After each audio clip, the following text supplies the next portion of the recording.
Shalom teman-teman, saya yakin teman-teman semua dalam kondisi yang baik dan aman dalam perlindungan Tuhan. Hari ini saya akan sharing di ibadah 5 menit ini mengenai back to the cross, di mana artinya kita mengingat kembali akan salibnya Tuhan, mengingat akan pengorbanan Tuhan untuk hidup kita.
Tesalonika 4 ayat 7, Allah memanggil kita bukan untuk melakukan apa yang cemar, melainkan apa yang kudus. Di sini kita diingatkan mengenai keadaan yang mungkin membuat beberapa orang menjadi takut, menjadi gentar. Tetapi Tuhan mau ingatkan kembali, masih ada Tuhan, masih ada aku, masih ada pengorbanan yang Tuhan telah lakukan untuk anak-anaknya, yaitu ada jaminan di dalam Tuhan. Jadi Tuhan hanya meminta kita sebagai anak-anaknya untuk tetap hidup dalam kekudusan, untuk berjaga-jaga. Di akhir-akhir ini mungkin kita yang bekerja di rumah, mungkin ada waktu luang yang cukup banyak atau mungkin juga tidak, tapi di sini Tuhan mau ingatkan lagi, nak, kembali untuk kejar hatiku, nak, ayo kuduskan hidupmu. Pikirkan apakah akhir-akhir ini kita sudah hidup dalam kekudusannya Tuhan. Akhir-akhir ini apakah kita berkenan di matanya Tuhan. Kita ingat akan pengorbanannya Tuhan. Tuhan selalu ada untuk kita, dan ketakutan pun itu akan hilang.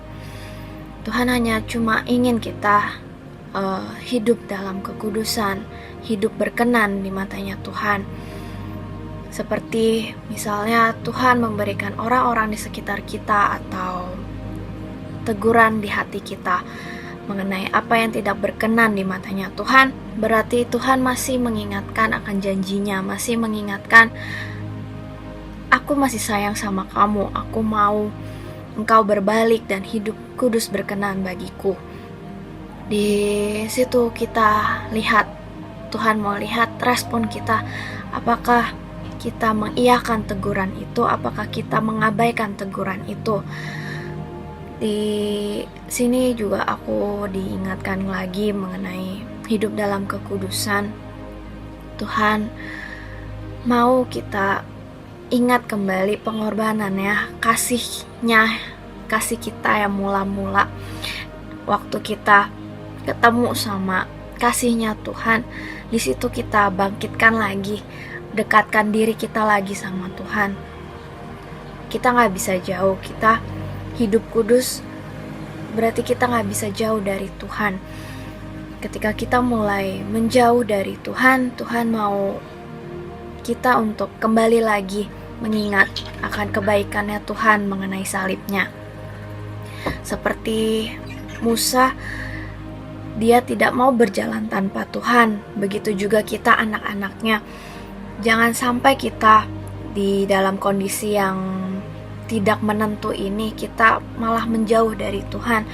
Kita lupa akan kebaikannya Tuhan, akan pengorbanannya Tuhan. Dan Tuhan ingatkan lagi mengenai, nak, aku sayang engkau, aku mau engkau kembali dan hidup kudus di hadapanku. Dan itu menjadi teguran untuk termasuk diri saya. Dan yuk kita pakai akhir-akhir ini, hari-hari ini untuk bangkitkan api kita lagi, cinta kita lagi sama Tuhan, bangkitkan kerinduan kita untuk bertemu, kerinduan kita untuk menyembah sama Tuhan. Kita sebagai anak-anaknya juga mau hidup dalam kekudusan sehingga kita menyenangkan hati Bapa kita. Mari kita sama-sama kembali lagi ke kasih mula-mulanya kita, ke cintanya Tuhan. Gimana perasaan yang menggebu-gebu itu, rasa gak bisa jauh dari orang yang kita cintai, yaitu Tuhan Yesus kita.